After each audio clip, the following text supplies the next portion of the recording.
دیکھیے سطر کا تقاضے کیا ہے، گن لیجئے. لباس نبیز ہونا چاہیے، باریک نہیں. حضور نے فرمایا اللہ کی لعنت ہو ان پر جو لباس پہن کے بھی ننگی ہوتی ہے. باریک اتنا لباس ہے یا چست اتنا لباس ہے؟ ڈھیلا ڈھالا ہونا چاہیے، نبیز ہونا چاہیے. لباس کے اندر یہ دو حصے جو ہیں وہ لازم ہیں. اور پھر سینے پر، اب ظاہر بات ہے کرتا پہنا ہوا ہے، ڈھیلا ڈھالا ہے، پھر بھی یہ سینے کے ابھار تو ظاہر ہو جائیں گے. ان پر ایک اضافی اوڑھنی سر پر سے لے کر اور اپنے اس گریبان کے اوپر بکل مار لینا، تاکہ یہ جو نسوانی حسن کا دوسرا مظہر ہے، پہلا چہرہ سب سے بڑا چہرہ. اب جو لوگ کہتے ہیں چہرے کا پردہ نہیں ہے، تو خدا کے بندو پھر پردے کی ضرورت کیا ہے؟ نسوانی حسن اگر اس میں اٹریکشن ہے، وہ کہاں ہوتا ہے سب سے بڑھ کر؟ مظہر اول کون سا ہے نسوانی حسن کا؟ چہرہ ہی تو ہے. اب میں ذرا شرم کے ساتھ کہہ رہا ہوں، لیکن یہ اپنی شاعری کے کچھ الفاظ آپ کو سنا رہا ہوں. یہ لب لعلین کہاں ہوتے ہیں؟ چہرے پر ہوتے ہیں یا کہیں اور ہوتے ہیں؟ یہ عارض گلگوں یہ کہاں ہوتے ہیں؟ چہرے پر ہوتے ہیں یا کمر میں لگے ہوتے ہیں؟ یہ چاہے زقن، تھوڑی میں اگر کچھ کھڈا پڑا ہوا ہو، چاہے زقن. یہ تعریفیں جو شاعری میں ہوتی ہیں یہ کہاں ہوتا؟ یہ مژگاں کے تیر یہ کہاں ہوتے ہیں؟ یہ نرگسی آنکھیں یہ کہاں ہوتی ہیں؟ اور ستواں ناک یہ کہاں ہوتی؟ چہرہ ہی تو ہے. سب سے بڑی اٹریکشن تو چہرہ ہے. اسی کو نہ چھپایا تو پھر اور کیا چھپایا؟ ہاں دوسری چیز، چھاتی کے ابھار بہت اٹریکٹیو ہوتے ہیں انسان کے لیے.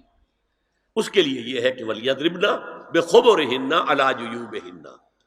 کرتا بھی دبیز کپڑے کا ہو، کرتا جو ہے ڈھیلا ڈھالا بھی ہو، شلوار اور دبیز تر کپڑے کی ہو، ڈھیلی ڈھالی ہو، اور اوڑھنی کا بکل جو ہے اپنے سینے پر مار لیا جائے. اب اس کے بعد فرمایا وَلَا يُبْدِينَ زِينَتَهُنَّ إِلَّا لِبُعُولَتِهِنَّ. اب یہاں یہ زینت کا لفظ آ رہا ہے چہرے کے لیے، اور چہرے ہی میں کچھ سنگھار بھی ہوتا ہے. کوئی سرما لگایا ہوا ہے، فرض کیجئے کسی اور طرح کا کوئی زیور پہنا ہوا ہے، گلے میں پڑا ہے، کانوں میں بندے ہیں وغیرہ وغیرہ. یہ زینت چہرہ اور اس کے ساتھ کوئی بناؤ سنگھار کا معاملہ، جس کی کہ حضور صلی اللہ علیہ وسلم نے تلقین کی ہے. عورت کو گھر میں بن سنور کر رہنا چاہیے، شوہر کے لیے اٹریکٹیو رہنا چاہیے. خاص طور پر شوہر جب آنے والا ہے شام کو دفتر سے، اس وقت عورت جو ہے بن سنور کر رہے ہیں. اس لیے کہ اصل مقصد کیا ہے؟ جتنی بھی انسان میں سیکشول انرجی ہے وہ مرکوز رہے شوہر اور بیوی کے درمیان.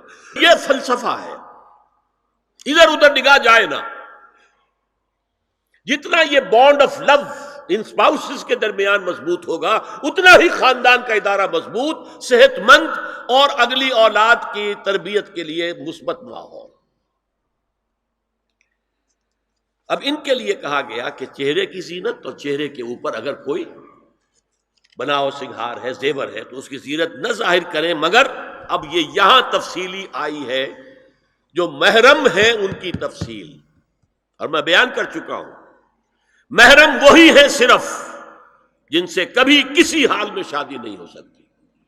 بھائی سے کسی حال میں شادی نہیں ہو سکتی، باپ سے، دادا سے، چچا سے کسی حال میں شادی نہیں ہو سکتی، ماموں سے کسی حال میں شادی نہیں ہو سکتی. ہاں چچا کے بیٹے سے ہو سکتی ہے، وہ نامحرم ہے. ماموں اور خالہ کے بیٹے سے ہو سکتی ہے، وہ نامحرم ہے. تو فرمایا کن کے سامنے ظاہر کر سکتی ہے؟ الا لبعولتہن، سب سے بڑھ کر تو شوہر، او آبائہن، اور یہ آپ نے باپ. اچھا باپوں میں نوٹ کیجیے، باپ حقیقی ہو، اخیافی ہو، اللاتی ہو یا رضاعی ہو، یہ چاروں قسم کے باپ اس میں شامل ہوں. جس عورت نے دودھ پلایا تھا اس کا شوہر بھی باپ بن گیا. او آبائے بعولتہن، اپنے شوہروں کے باپ، یا ابنائہن، ان کے اپنے بیٹے، بیٹوں میں بھی آئیں گے چاروں.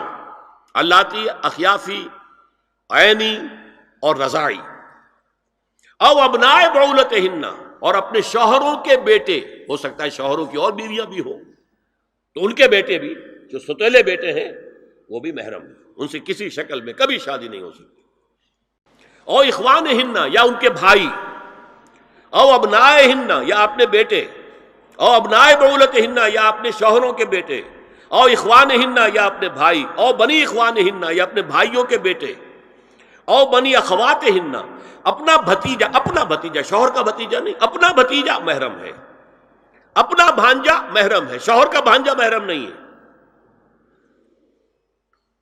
او نسائہن، یا ان کی عورتیں، اپنی عورتیں، جان پہچان کی عورتیں، ہر عورت بھی محرم نہیں ہے، نوٹ کر لیجئے، نسائہن، عورتیں بڑی بڑی قطامائیں ہوتی ہیں، وہ کیا کیا فتنے اٹھاتی ہیں، آتی ہیں گھروں کے اندر، کیا ذریعہ بنتی ہیں پھر پیغام رسانی کا، اور خرابی پیدا کرتی ہیں، اور اس میں کمال ہے جو مجھے واقعہ سنایا پروفیسر یوسف سلیم چشتی مرحوم نے سر سید احمد خان کے بارے میں۔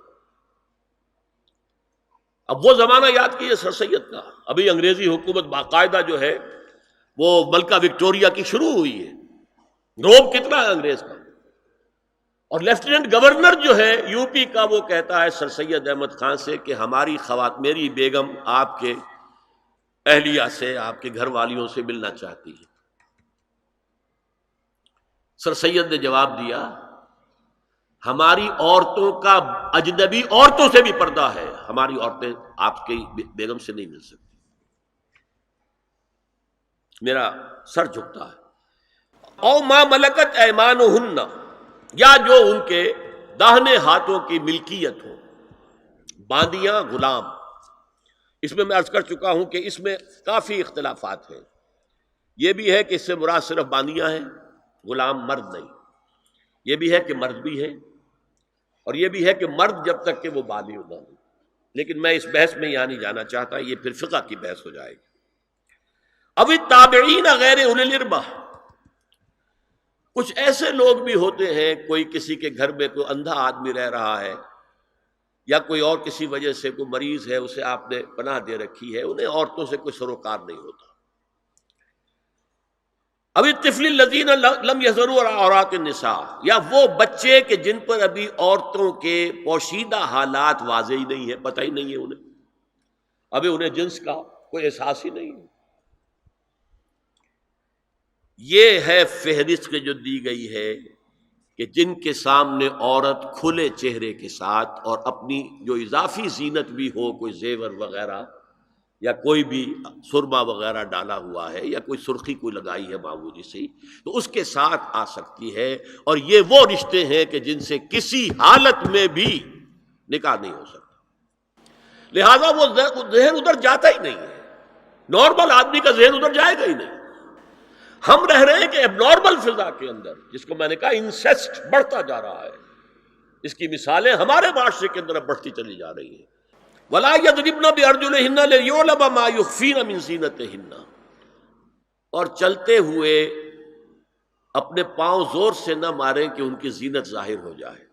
اگر کوئی پازیب پہنی ہوئی ہے، کوئی جھنجھنو وغیرہ ہے، تو اب اگر پاؤں مار کر چلے گی تو خام خواہ ذہن جائے گا بیٹھے ہوئے کا کہ کوئی خاتون جا رہی ہے، پلٹیں گے، دیکھیں گے، نگاہ دیں گے۔ یہاں تک اس کے علاوہ یہ بھی ہے، تعطر کے بارے میں فرمایا ہے کہ اگر عطر لگا کر کوئی عورت گھر سے نکلی ہے، اذا استعارت المرأة فمرت على القوم ليجدوا ريحها فهي كذا وكذا قال قولا شديدا۔ یہ ابو داؤد کی روایت، حضور نے فرمایا جب کوئی عورت عطر لگا کر، خوشبو لگا کر نکلتی ہے کہ لوگ اس کی خوشبو سونگیں یا اس پر مطلع ہو جائیں تو ایسی ہے، ایسی ہے، بہت سخت الفاظ حضور نے استعمال کیے کہ جس کو راوی نے نقل نہیں کیا۔ هي الحلقات تحفظني بآيات من القرآن، هي الحلقات تملأني بحب المصطفى العدنان، هي الحلقات تحفظني